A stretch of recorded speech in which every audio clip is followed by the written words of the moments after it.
What is up, guys? In this video we will be talking about one trick that you can use to get rich. So the first step to becoming rich is to destroy beliefs that prevent you from becoming wealthy and rich. So one of the most limiting beliefs that people have when it comes to building wealth is that they think being rich and having a lot of money or assets makes you evil. Rich and wealthy people aren't bad people. They simply provide a service that is considered to be very valuable by society, unless they just won the lotto or inherited the wealth from some family members. So, basically, wealthy people are not evil. There may be evil people, and it just so happens that some of these people are wealthy. And saying that, there are also lots of people who aren't wealthy who commit immoral actions. But for some reason, people don't label these poor people as evil. So, a big reason why people say that rich people are evil is because it makes them themselves feel better about being totally broke and living paycheck to paycheck. So it temporarily makes them feel superior to those who are wealthy. But it's only an illusion, and it doesn't last long, and it doesn't serve them. So, wealthy people, in fact, are going to help you greatly in building wealth if you can acquire them as your connections. So I remember playing a video game called Mount and Blade Warband.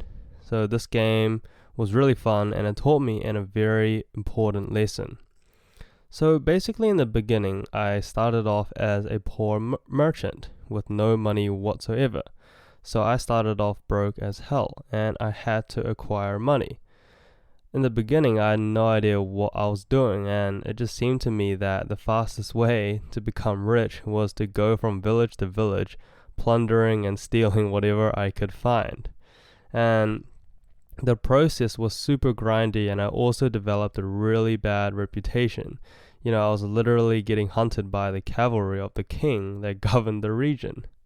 And so I realized that this was totally not working, and so I decided to change my strategy. I decided to work smart instead of hard. And so I went to the king, and I convinced him to stop his men from chasing me. And I did this by agreeing to complete a quest for the king. And the quest was to hunt down a man that was hiding in a nearby village.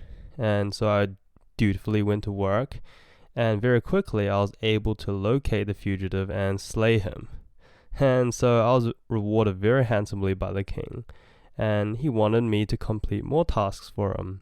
Because of how good I completed the first task, I was able to build rapport with the king, and I was able to earn his trust. And so he was able to entrust more tasks with me.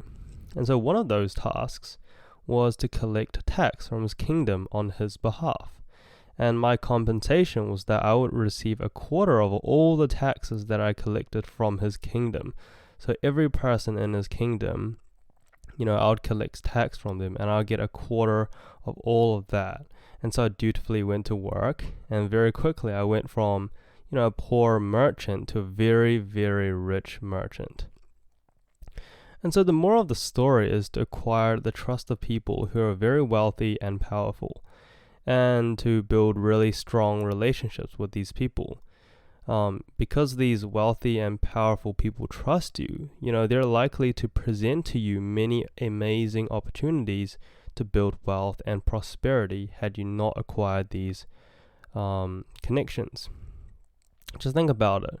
Imagine you are an investment banker, and you're literally surrounded by hundreds of people who are managing super big investment funds and are getting paid handsomely for it.